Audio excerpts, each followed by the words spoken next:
Dr. Nicole LaPera, I'm so excited to talk to you again and to have you back in the studio. Just a couple of weeks back, we did a Instagram live and there were like 30,000 people or something that have watched that. And we've had such amazing feedback. So I'm thrilled that you've taken the time to talk to me again. Thank you.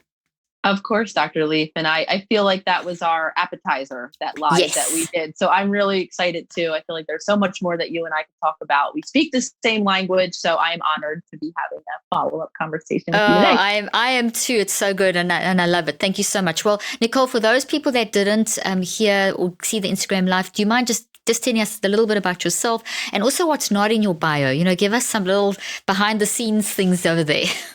Yeah, absolutely. So for those of you who don't know me, I currently go by the handle on Instagram, the Holistic Psychologist. And I bring that up because that really, I think, embodies a lot of my journey thus far as a human and also as a clinician. So on the human side of things, I think like many of us out there, I've had anxiety as long as I can remember. My symptoms of anxiety, including the panic attacks that are a nightmare for those of us who have had them, were present in my life. Sometimes they were far more debilitating, those symptoms, than other times. And, I think the conventional belief for a while that I was holding about myself, but also as a practitioner, where that was my lot in life. I was going to be an adult with anxiety. I would probably, end my time here on this planet having anxiety. And really, it was about how do I manage my anxiety.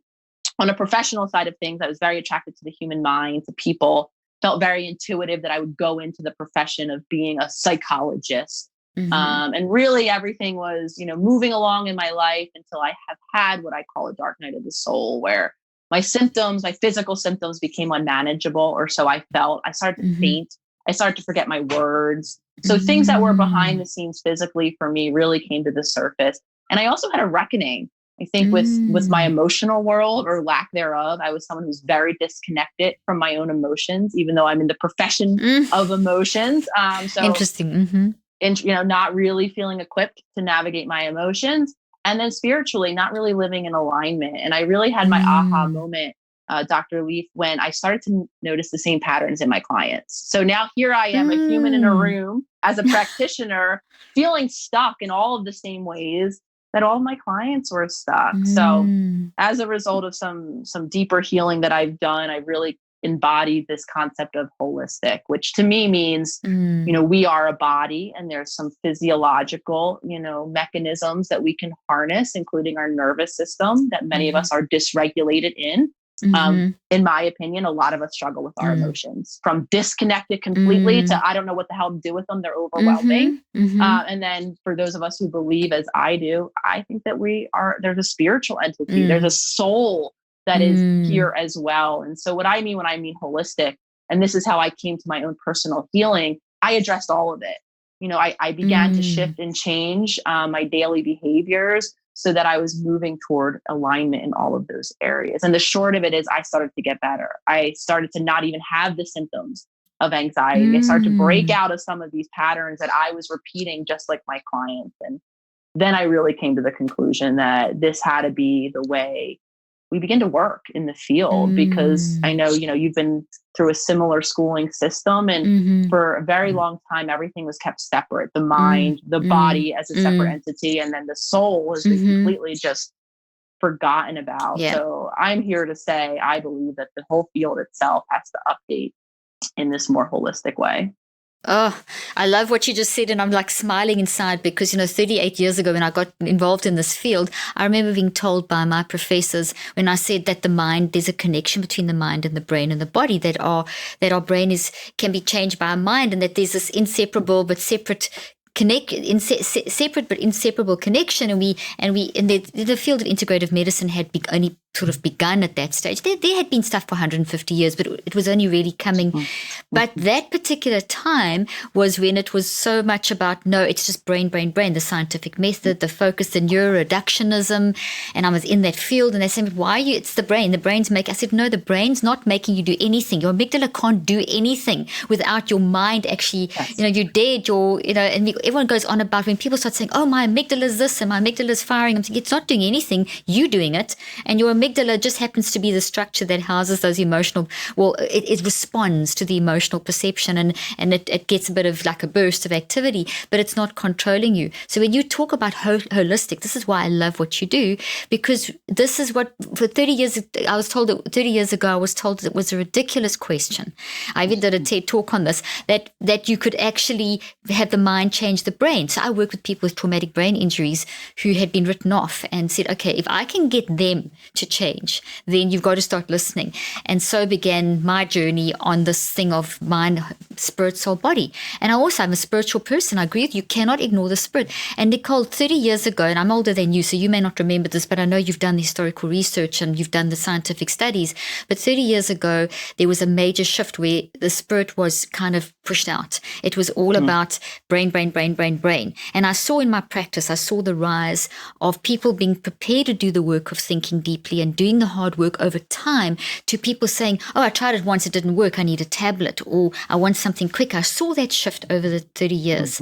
And that's, so and now we're shifting back to holism. So your work is phenomenally important, and you being out there in the space where people are really hearing the holistic spirit, soul, body approach is very, very exciting and very, very important. So thank you.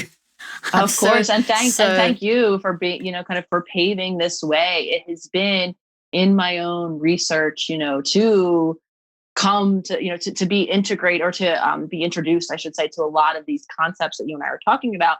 I then was introduced to other people like yourself that were doing this work, but that aren't maybe as, we're not exposed to. So I thank you, because you, and everyone that has been talking, and this is, I always say this, none of this is, yes, we are coming, there's science is evolving. We can see new things in the human body that we couldn't. So there's new information, but you'll always hear me say, a lot of this isn't new. This is wisdom that has been passed along the ages. And I think one of the big appeals of what my work does now is it translates it in an understandable way. Because if I'm honest, a lot of this stuff felt a little too far out there for me. If I'm honest, a decade ago, you would not have heard me talking about the soul and the spirit.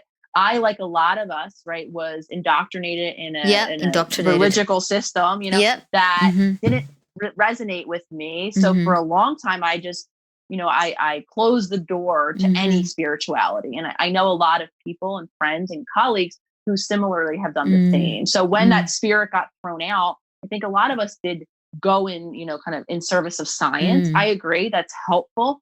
But I also agree that we need to find our way back to all of the whole that is a human. I agree with you. And one of the things I always say, Nicole, is that science is spiritual. Spirituality and science cannot be separated, because the science is simply, like, you look at quantum physics, it's the most fundamental of sciences, and it's the most spiritual. It actually explains exactly how we are made of love. Our most fundamental level are waves of love energy, and literally be in gravitational fields that have actual mathematical values that can be translated into the values of humanity, like peace and joy and patience and all this stuff. So you can't suppress what you are. And that's one of the theories that I developed 38 years ago, is looking at the non-conscious mind, which is your spiritual part of you, which has always been relegated, still currently is. There's a big debate around, a fight around, consciousness is the thing. The non-conscious is just this pre-programmable filing cabinet, but it's not. Your non-conscious is the biggest part of you. It's the most intelligent part of you. It's the prompting part of you. It's the, and so when you talk about spiritual, I'll tell people very often the spiritual is scientific. So in science, we talk about the spiritual being the non-conscious mind or the non-local mind. And there's 150 years of incredibly significant, and I'm talking about statistically significant research in this integrative spirit, soul, body work, but it's been pushed down because classical physics dominated. So the physical, like the brain, or the physics, and you need that too. I mean, I'm a neuroscientist. I look inside the brain. I look at QEEGs and things and show you if someone's highly anxious, I can tell you about the high beta there. I can tell it all to you, but that's just a response. Your brain is responding, and your mind is using your brain to then generate. So we have to look back at our spiritual. We have to take a holistic approach. And you do such a brilliant job at integrating and simplifying. So I wanted to ask you to let's dive into trauma, because I know you are so good at handling trauma. And can we talk about primary trauma and then the very unspoken secondary trauma?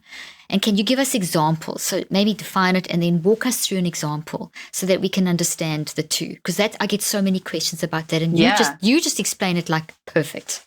Well, thank you. I appreciate all of those very kind words. And I talk about it a lot because I think that we all are struggling with it. And honestly, it was a really big point, this distinction. And for a while, conventionally, this kind of primary trauma has been defined as trauma for so long. It's been for me a point of confusion because I didn't check those boxes. So primary trauma, let me just back it up. So the trauma that has been studied traditionally that we define as primary trauma for the listeners is probably the trauma that you think about right off the top when you hear the word trauma, right? The instances of abuse, physical, sexual, emotional, and like egregious neglect. This trauma was studied. I'm sure that many of the listeners have heard of this with the ACEs scale. And we've essentially come to the conclusion that those of us who check boxes of trauma do suffer negative consequences in all of life. However, this is confusing to me because as I started to be really honest with myself, observing my symptoms, observing those patterns that I was mentioning earlier in my relationships and how I showed up in the world, not in the most shiniest ways all of the time, I started to realize that, okay, I'm struggling. That was like the word I would use. Well, why? Right. So I would go back to my training and I would recollect, okay, well, this is real. If you're traumatized in these ways, it's been studied. Yeah. Here's science. You have negative consequences. Some of them that sounded very similar to the negative consequences that I was living. Right. So I got confused though, because I didn't remember any of those moments of really like abusive behaviors. I didn't have those, or I didn't think I had those in my past. And so when I talk about expanded trauma, I think it's resonating with a lot of people who are like myself, who are living in those stuck patterns, not having the lives that they would like for themselves, but they don't check those boxes. Well, why? Because I believe that there's a much more expanded or secondary, right, version of trauma that most of us humans do check the boxes of, that can explain why we're stuck in the ways that we're stuck. So what do I mean when I mean secondary types of trauma, right? I mean the more, a big category that comes up for a lot of us is the more interpersonal, right? Not feeling seen as a child, not feeling heard as a child, not being valued as an authentic and separate, distinct individual from whether it's our caregivers or our whole family unit. I came from a very enmeshed family.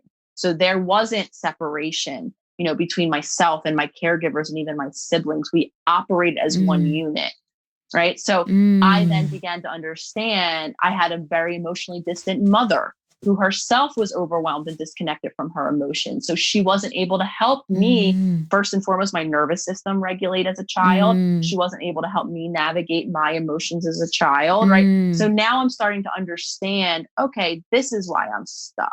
I define those as a version of trauma because I believe us as humans, we have physical needs, right? We need our human person, our human body to exist another day. I also believe we have emotional and spiritual needs, like I said earlier, to be seen, to be heard, to be valued as a distinct and authentic, separate individual. And when we don't get those needs met consistently in childhood, typically, what we do is we adapt and we cope and we come up with all of these ways that we show up in the world that maybe aren't the most actualized ways that we can show up. And so when I expand the definition, I get clarity because now I understand why I'm stuck in the ways that I'm stuck. And I can also find my way toward healing. So I think it's really empowering when we understand that trauma looks different for some of us. But it also helps us understand why we're stuck. And then, like I said, understand the path out. I love that. Okay, so just to summarize what you've said, we've got the traditional trauma that all of us understand. You go through an early childhood experience, or it could be early adulthood, some major thing, a rape or an abuse, or that's very well spoken about, very well documented, very, very scientifically shown to impact every system of your body. There's no question about the experience impacting brain and body. And everyone understands that. You talking, the secondary trauma is not, it's also big, but it's not so obvious. It's a little bit more subtle. So it's that mother who loves you to bits and who really loves being your mother, but she grew up in an environment where her emotions. She was, you just didn't talk. You stuck your head in the sand like an ostrich. If you had an emotion, you just acted like, you the woman. You just got to have it all together. You the mother. You just don't express your emotion. So then she brings that into your parenting. So her parenting style from her mother, from her previous whatever generations probably, and then came into your life, but you're in a generation where people are asking more questions, because we're definitely in this modern era. There's definitely it's almost like we've gone back. I almost feel like we've swung right back in full circle to the time of Aristotle and the Greeks. So we're exploring again. We're asking questions. The millennial generation have been amazing in terms of, hey, we can't just accept this anymore. I don't like how I'm feeling. Why do I feel like this? So if I'm understanding you correctly, the secondary trauma is those things that were still bad, still impacted you, but they weren't intended to be traumatizing, but they were. And I was thinking of one of my patients actually from years ago who was one of 4 children, and she had 3 brothers and she was the youngest, and her dad was this very almost toxic masculinity type situation where he was and I want to ask you if this is secondary trauma, that primary and secondary trauma, but loving family. They had everything financially, socially, educationally wise. She didn't lack for anything. Very, very loved by her parents. So kind of like this perfect scenario. But her dad was obsessed with the boys in baseball, the 3 brothers. And for her, she felt to be accepted, she had to be a boy. And she should put a baseball cap on, and she purposely downplayed her femininity. And one day I think she was 7 or 8, and she was sitting at a table in a restaurant, and some person who they hadn't seen for a while came up and said, didn't realize that was a girl, and said, "Oh, what a cute little boy." And Nicole, it wrecked her life. For the rest of her life, just went downhill from there, from addiction, every addiction, alcohol, porn, a sex addiction, everything. She to the extreme, drug addiction, you name it. It just became divorces, and now in her 40s is kind of pulling it together. But it took, in her late 30s. So there was no direct rape or massive thing, but it was a whole experience. So would that be an example of secondary trauma? 100%. I mean, having, you hear this a lot. You have a child, it also goes the other way, right? Who has an interest maybe in the arts or whatever. And again, that's not desired in the family, maybe very well intentionally, right? Maybe the parent seems to think that won't, a lot of times, right, have the career. They won't be able to be fine. I mean, there's a lot of times, right? All of this stuff. Now, that part of you, before you know it, that part of you is going to be kind of shoved down a little bit. There's the stressed out parent, there's a lot of financial commitments in this day and age, and it's expensive to, support a family. So you have 2 stressed out parents, dealing with work and just not as emotionally present to their children, very well intentioned. They're working to give their children the best, or maybe give them what they didn't have. However, they might not be as emotionally present or available, to their children. So there's so many paths, which is why you'll often hear me say, when asked, do we all carry a trauma or I use childhood wound, in some way? And my answer typically is yes, there is some way, because we're humans raising humans, and we can only model. I'm not a parent. I don't have any plans to be, so I don't actually know what the lived experience of parenting is, but I can imagine it's quite difficult. And we really are only equipped with what we know, whether or not it's because of what was taught to us by our caregivers, or maybe, we went through our own evolution as a caregiver and now we have some new tools, but that's really going to be, we don't know what we don't know kind of statement, right? So we're going to lead. Again, you oftentimes have parents that kind of go overcompensate in another direction.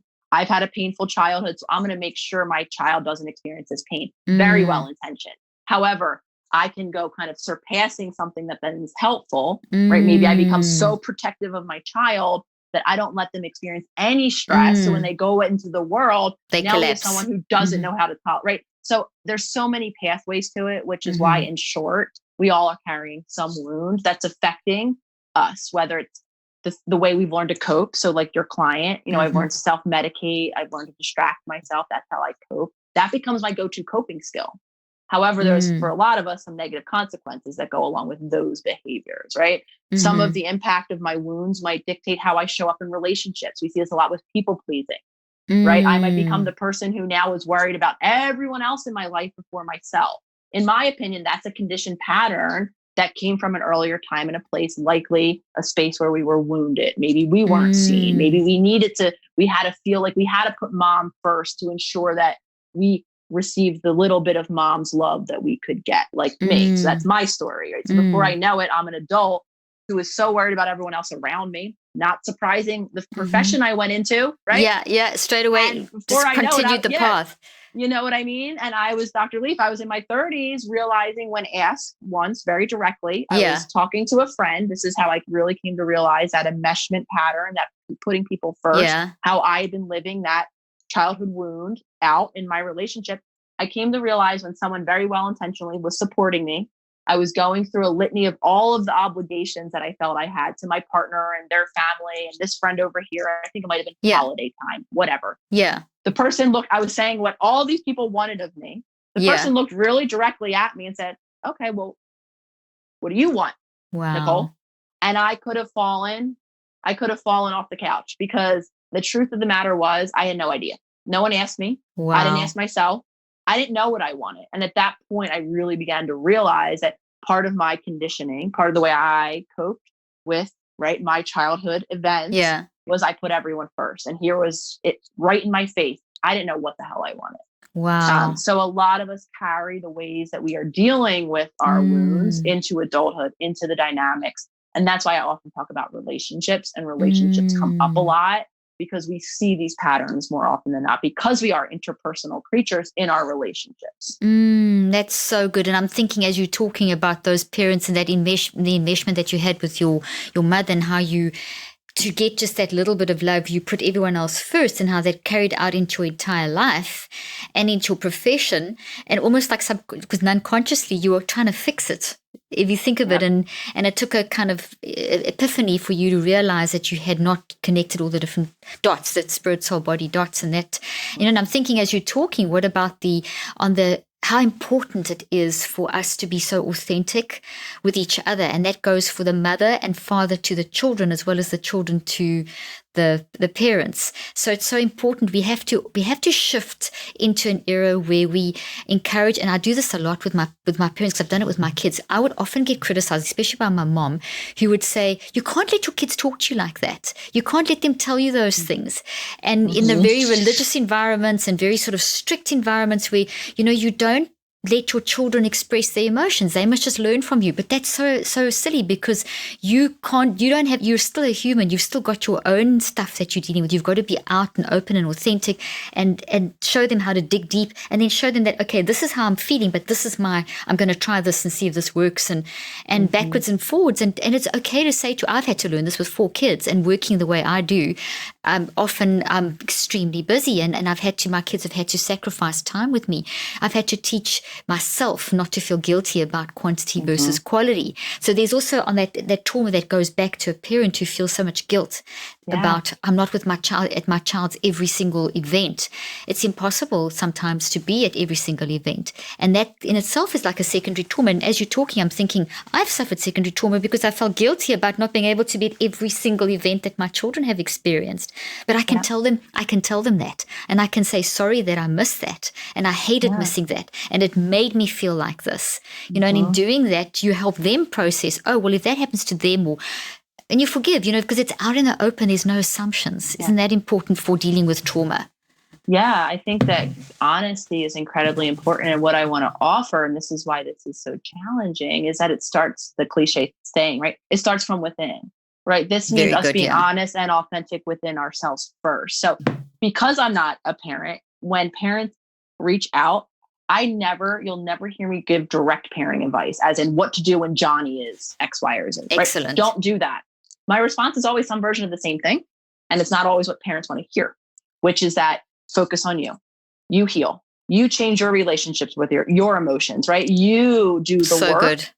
And then that is what is modeled to your children. And so I say that also in the context of you being authentic within yourself first. And I say this because most of us didn't have that space, that safe space to be just who we are in childhood. We don't show up authentically as ourselves. We don't know who we are. And that's okay. I didn't know who I was. Do we ever, discovery. Nicole? It's a lifetime discovery, you know? Exactly. So I share my story so frequently because I think I live a lot of the universal experience that many of us do that prevent a lot of us from healing. And I used to do the same thing, whether it was something we talked about earlier. I've always known, right, of the power of thought. I've always been so fascinated by reading these people who've cured themselves of inoperable cancer with thought alone. But you know what I did? I said, they are not me. They have something I don't. I can't do that. Right. And I applied kind of that way of thinking across the board, you know, with everything. So I share my story about even my authentic journey back to my authentic self, because something that could have prevented me was, I don't know who I am. I don't know how to start. None of us know who we are. It's okay to be in your 50s, 60s. I have members in my membership that are in their 70s. You know, I even like upwards of 80 doing the work to find their way back home. So I'm going to be the first one on record to say, many of us don't know how to show up authentically as ourselves. So before we can tell Johnny what to do or not to do, our work is within, is finding our authenticity so that then we can bring that to our relationships with our children included, right? Speak maybe more openly, honestly, even when we're struggling, right? Tell our kid, allow them to see struggle. That's where resilience comes from. It doesn't come like we think and we wish it would. If I just tell the people around me what to do, we're not very well intentioned. I don't want my child, I'm sure, to be pained, or I don't want my partner to be pained. But the work starts inside, in my opinion.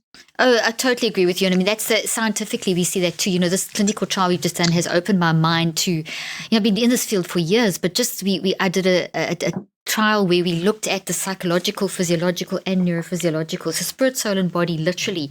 And it was fascinating to just see on that spiritual level, that non-conscious level, which I propose is like 99% of who we are, that deep spiritual, non-conscious stuff that when you say, work on the authenticity, the inside first, I'm talking about that 99%. You know, Nicole, we see before you're consciously aware of what you're saying and doing, your brain is responding to your non-conscious, your spiritual part. And you can see how people will say one thing, but actually what they're believing is another. So that cognitive dissonance, and the brain just picks up what the non-conscious is doing. And then you try and convince yourself it's other, and it creates tremendous anxiety in the brain response and in the physiological response. And that's so it's real. I mean, this is very, very real. And as soon as you manage that, as soon as you start digging deep, because my work has all been around my management of digging deep into, and I looked at the science of thought and how thoughts build in the brain and how they, in the dendrites of the brain, and how that's the physical, but you can actually unpack that and change that. And thoughts are real, because people don't think, oh, I can't see my thought like I can see my head, but they're real because they generate everything you do. So that enmeshment with your mom, and that, you know, that carrying through into your life, etc., those are real thoughts that you had that have moved forward. And these are, I mean, people recognize that you can actually you can wire it out of your physical brain, out of your non-conscious, but it takes that work. And when you see people doing it, your brain changes. It's just phenomenal. So based on that, I'd love to transition over to compassion fatigue, which is something that is also an area you talk about, and something that I think is so significantly important. And I think you experienced it because of what you were saying earlier on, you know, that someone turned around to you and said, what do you want? You'd spent your entire career and life as a child and as a young woman and as a therapist just serving others' needs, that you yourself were battling with anxiety. So once you started dealing with your internal stuff, you realize that. So were you suffering from not only secondary trauma, but compassion fatigue? And what is that? And yeah, absolutely. And I think, so what I believe I had done, so being and again, this all connects, right? At least so I think, right? So here I came to this planet, however you think I got here, right? Just to kind of describe my story. I think a lot of people can impact it. I, you know, vibed or saw, observed, whatever you want to kind of attribute to a young little infant, right? My mom was a little bit distanced from me. Yeah. Right. So I learned, because we're very adaptive, I learned the things to do, the ways to show up, if you will, quote unquote, in my relationship with mom, to gain the recognition and the felt love that, you know, she was able to provide. So for me, that became really excelling academically and athletically, right? So was that the sign? Sorry to interrupt you. Were those like the signs or the symptoms of you having the secondary trauma, that desire to excel at? Sometimes, yeah. Sometimes those of us who are perfectionistic or who are really high achievement driven, that's not in and of itself, but it's what is the function. So I came to understand the function of that for me was to get the praise because my mom was very into athletics and academics. So that's when she would shower me, usually with, kind of a reward of some kind with, because it wasn't really the love that she was giving me. It was the money or the, award for the good report card or being at my athletic games, etc. Part of what I also learned, right, was to be really attuned to my mom, because when I was able to get a sense of her emotional climate, that would help me to know when she was available to receive me in a way, right? So that's the pattern I was talking about, that I became very much what we call empathetic. I'm very highly attuned. Now you'll hear the word, I'm a highly sensitive person being talked about. I believe we all are as humans. Yes, we are all very energetically sensitive. We have those senses that, as I know that exists, kind of in the world, our sixth sense, et cetera. We all have that. What happens a lot of times, if you've had the situation or the experience like I did, we actually use that to protect ourselves. So whether or not you had the distant mother like myself, sometimes if you had the chaotic parent or the impulsive, explosive parent, we've become safer when we can vibe and feel about how everyone else is feeling. So what that looked like for me was this incredible ability to be empathetic, to really attune myself to someone else, which is why I was really successful in my field. I could have a client sit in front of me, and even if I didn't share the same lived experience with that client, I could embody and imagine and almost feel viscerally what it might have been like for them, because that's what I was doing my whole life. You trained it. It was your style. Yeah. It was my interpersonal, personal style. And then it became how we're trained in practice. And that just worked for me. So I got good at it. So before I know it, I was putting, like you said, everyone else and everyone else's feelings above my own. However, I was still having my own. I was so disconnected from them. I didn't actually feel them, if you will, but it didn't mean that, right, all of the thoughts weren't firing, all of the neurotransmitters and all the hormones, that was all still existing in my body. So I share that to say I had a lot of feelings, energy, in my person, as a lot of us do. And what that looks like, not only does that look like, in my opinion, physical and emotional, exhaustion, we're completely, we're depleted. Sometimes it affects us interpersonally. What I started to realize is I got really resentful. I was starting to become really indirectly and sometimes directly resentful of everyone else around me. I was putting the responsibility almost on them.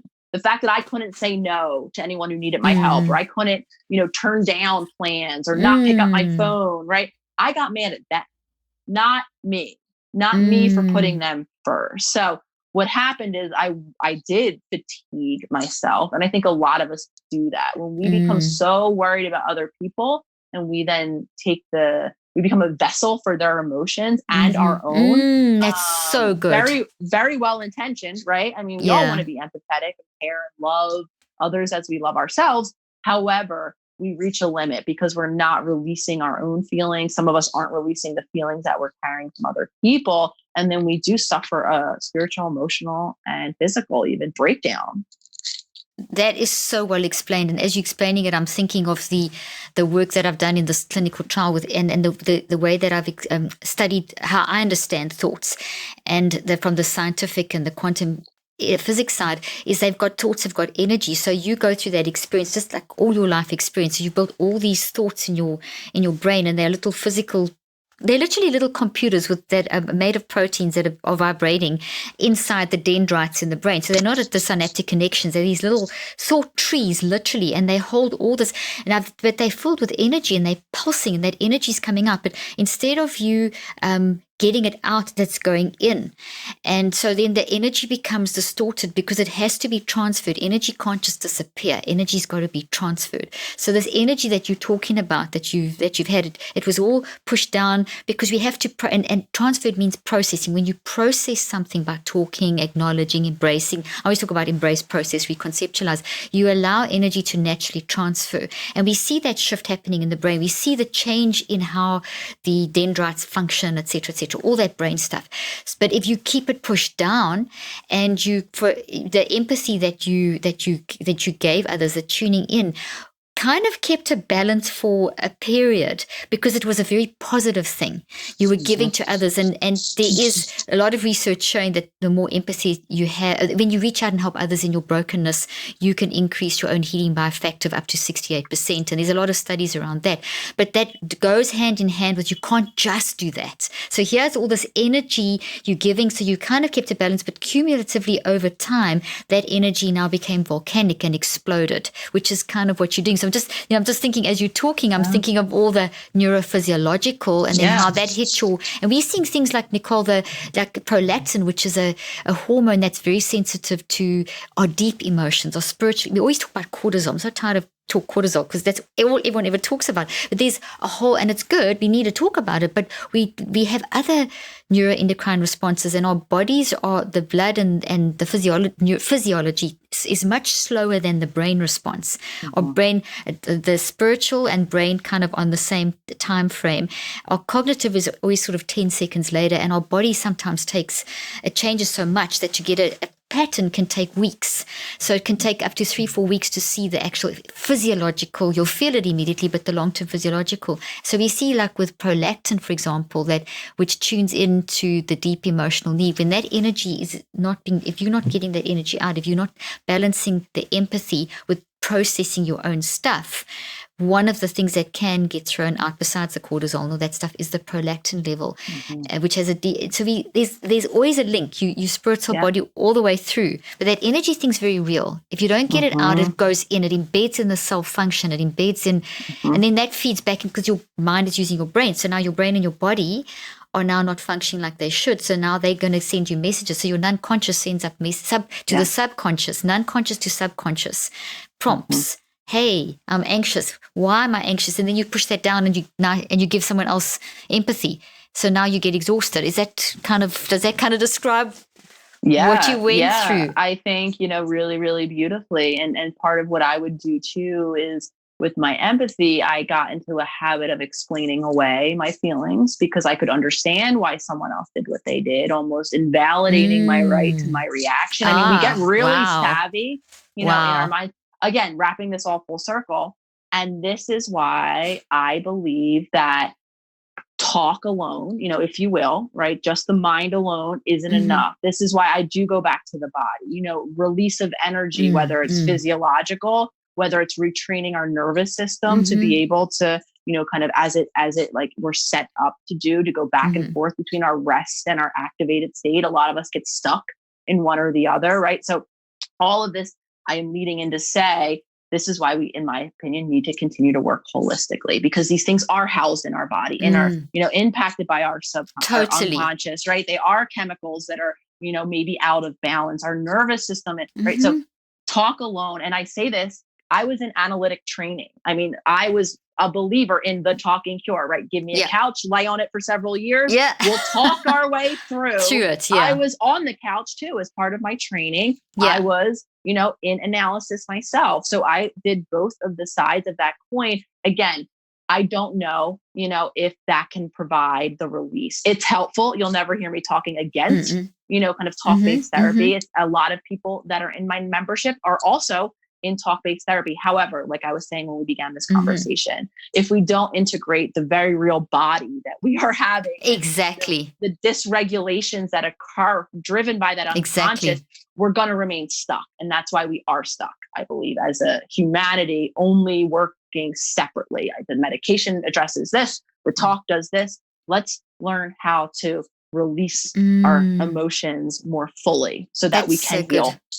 I totally agree. So it's something like otherwise we're going to get reactive, aren't we? If you don't use your work, spirit, soul, and body, you're going to shoot something out of your mouth that you're going to regret. You're going to say or do something that you're going to regret. So you do need, even if it's down to everyone teaches it, breathing, meditation, tapping. These are very good tools because that energy does get pent up. It's very real. When you touch your hand or you do this with your hand, you are creating a quantum wave change. It's not, you are affecting the protons. It's not some woo-woo thing. So that stretching, when you feel like you're going to freak out, instead of biting someone's head off, do a bit of a yoga stretch, or I agree with you totally. We have to, what are you eating? What's your internal environment? We cannot not address the one without the other. And I think that's also where the wellness space sometimes gets a bit scary for me, because it's like, everything's just about diet, diet, diet. It's not about just diet. It's not just about meditation. Meditation is not the savior of mankind like it's been punted to be. You've got to go beyond that. And that's what I love about you. You've got to go beyond all of it together, which is so important. Yeah, I agree. And you'll never hear me giving out prescriptions of a universal, kind of treatment, quote unquote, plan to self-heal, because I don't believe it exists. You'll never hear me, even though a lot of times people will, I think, misattribute, that I do believe that one or two things is going to heal you. Absolutely not. It is about, becoming conscious and harnessing these changes and making the changes that we need to make for ourselves to regulate our body, to fall back into alignment with our spiritual selves, to learn how to navigate our emotions and our relationships in a new way. All of this takes consistent daily effort. It's ongoing, it's long-term, and there's not a prescribed manual that's going to teach everyone universally how to heal in the same way. It's about reconnecting with ourselves. And I thank you, for understanding my message, that's what my message is. It's not meditate and journal and, kumbaya your way. I mean, absolutely not at all. There's so much to healing, which is why it can feel overwhelming, but which is also why you'll hear me talking about those practical small daily promises, the small changes we can make that truly do add up. I actually don't suggest changing your life from top to bottom by the time you wake up tomorrow. It's unreasonable, unrealistic, and it's overwhelming in and of itself. And I totally agree with you. Talking about the time, I'm so glad that you honed in on that time factor, and you use it with your own life story as well, that it was in your 30s that you started actually having your epiphany moments, and you're still going through a growth process. And that's something, that time factor, I decided to research that too, and to look at, all the nonsense out there about 21 days to form a habit. And, this can't, it takes, there's time involved in the neurological side, and to get the neurological physiology, so that the whole thing of it takes 21 days to build a long-term memory. And that's daily, consistent, the little things you're talking about. I mean, at least 7 minutes a day for 21 days is the only way you actually will build a long-term memory. Otherwise, it just basically the energy just denatures. The proteins just denature. They just convert to heat energy. It takes 63 days at least to form a habit. And I've just there's so little research on those kind of numbers that I just did another trial with looking at those actual numbers and tracking it neurophysiologically as well. And it is a fact that it is going to take you, based on the work of Marion Diamond. You may have heard of Dr. Marion Diamond, who died at 94, still in the lab researching. And she basically showed that it's going to, you get some sort of peaks and changes in the neural structures, specifically what we call the dendrites, the top of the neurons, which you're familiar with. And that's where memory's stored, not in the connections at the synapses like everyone talks about. When as we're talking now, we are building connections in the brain around the sort of cell body, the synapses, where things touch each other. But to turn that into a long-term memory, you're going to have to do the work of going back and thinking about this information, or doing the work of working on why you're doing what you're doing, or preparing for an exam if it's brain building, whichever angle you go. It takes 21 days to turn that into a memory. Then it's still not memory that's usable. It still needs more work, and at least another 42 days to actually give it enough energy. We were speaking about energy earlier on, enough energy for it to go into your non-conscious 99% spiritual part of you, for it to impact your physical.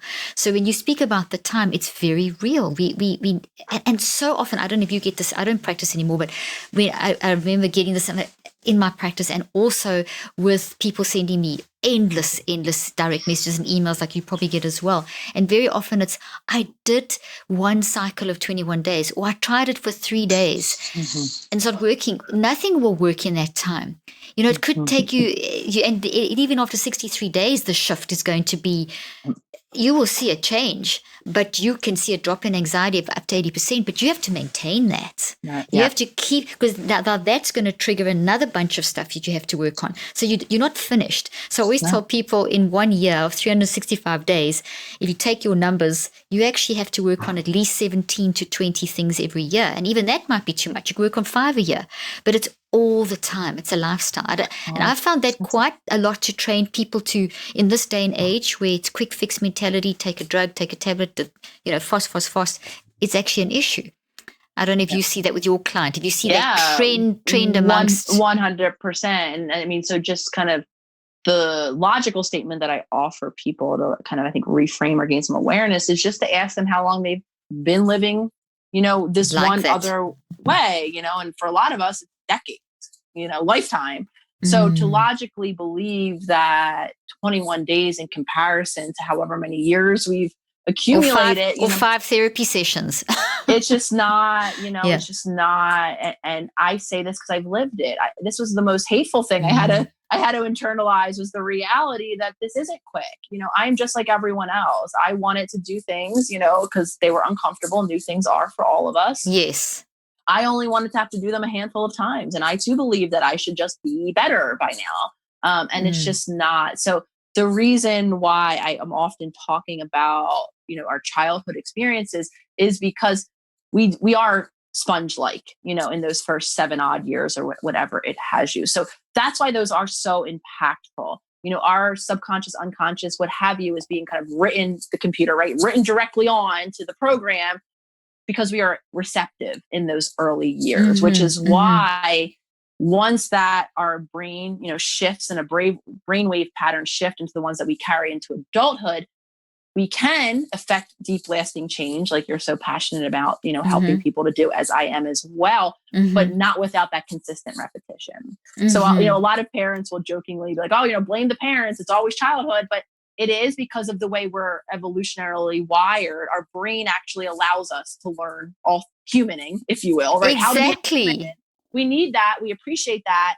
But in adulthood, it just takes that consistency. And I'm the first person why I often and always will share my journey and the reality of how difficult it was, because in that first year, I did not do new things every day.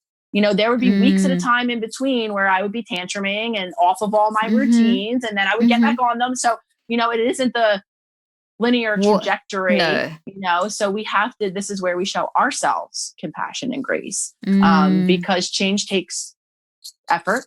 It's so painful, and it's hard and it's uncomfortable. And to speak to your very eloquent point you made earlier, and then other things come to the surface, and then that adds layer upon layer of discomfort. Healing isn't fun.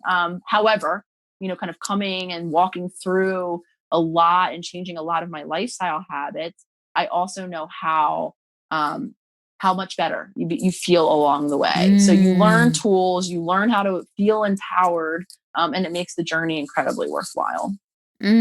So what would you give as some sort of tips in terms of when you're in that crash, when you, like you said, you had days where you were tantruming. I love that.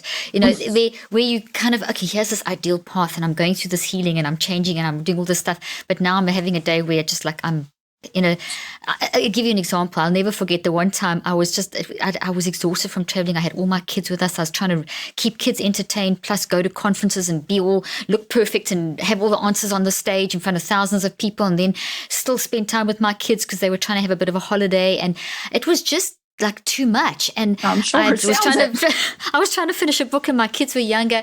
And I remember my kids came to the hotel room and I had just got back and all I wanted to do was just go and have a sauna on my own and just chill and go back and lie in my bed and watch Grey's Anatomy or something stupid.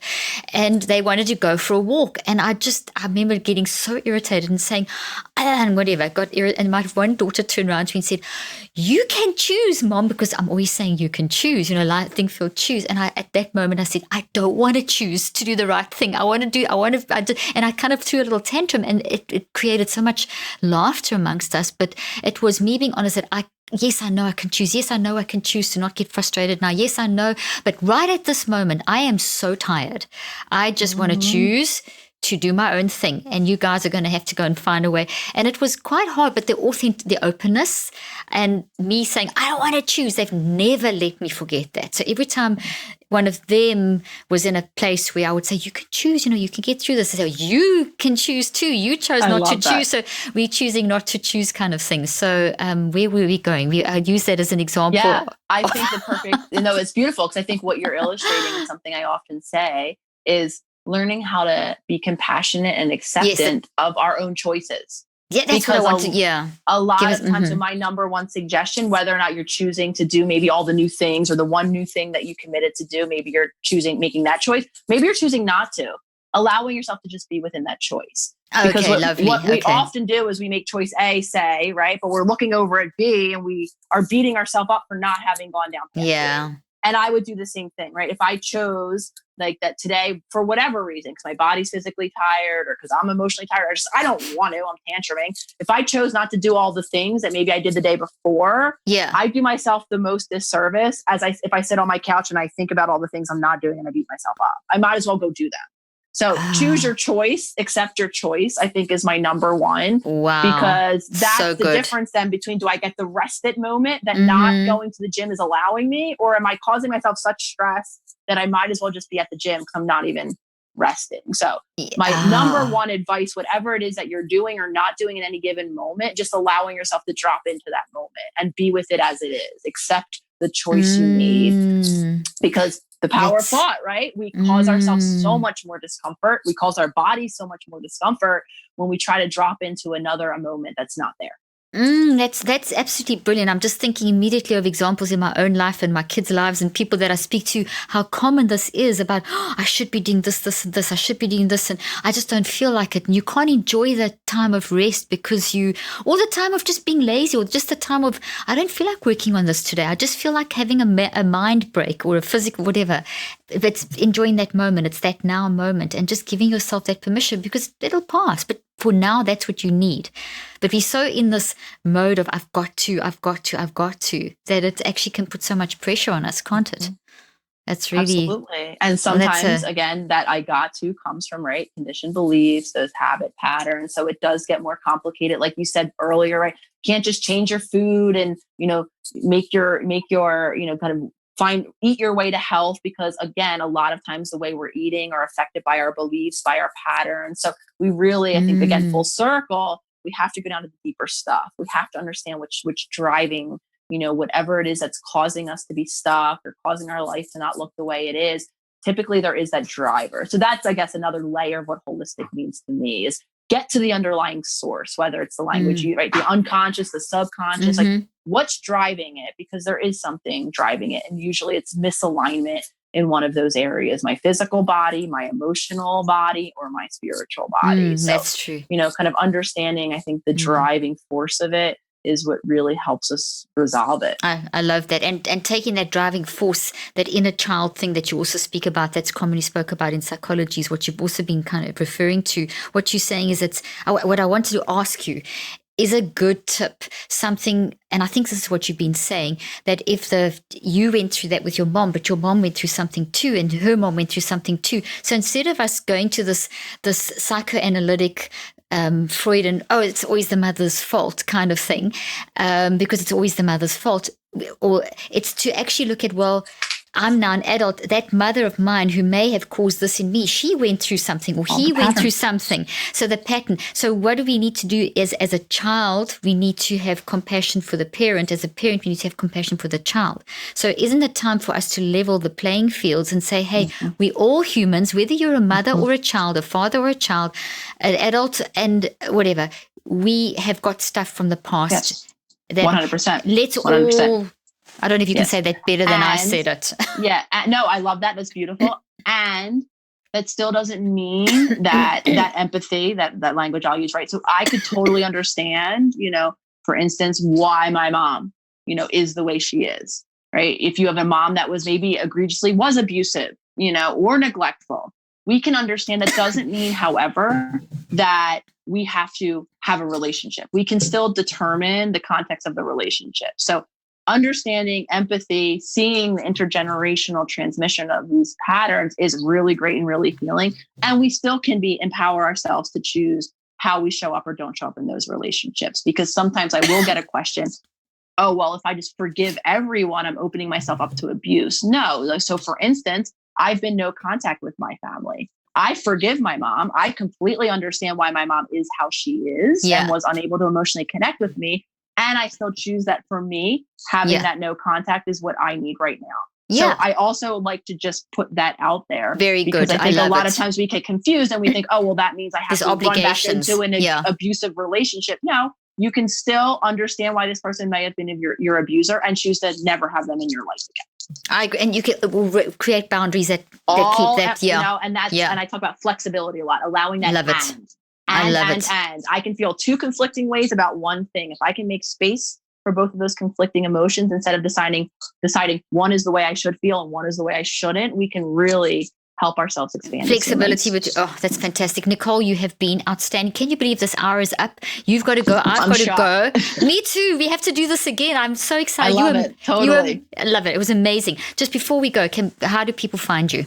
Absolutely. So I'm always shouting out my Instagram, the.holistic.psychologist. It really is the home and the hub with a link tree that will lead you into all exciting things, including a new membership that I'm opening up on Friday for enrollment. Wonderful. Exciting. That's fantastic. Thank you again for having me. It's really been amazing to connect. And as always, I look forward to our next chat. I do. I look forward to it so much as well. And have a fantastic day and stay safe. And all those details will be in the show notes so people can find you. Thank you for your wisdom and thank you for your time. Of course. Thank you. Have a good rest of your day. You too. Bye. Bye-bye.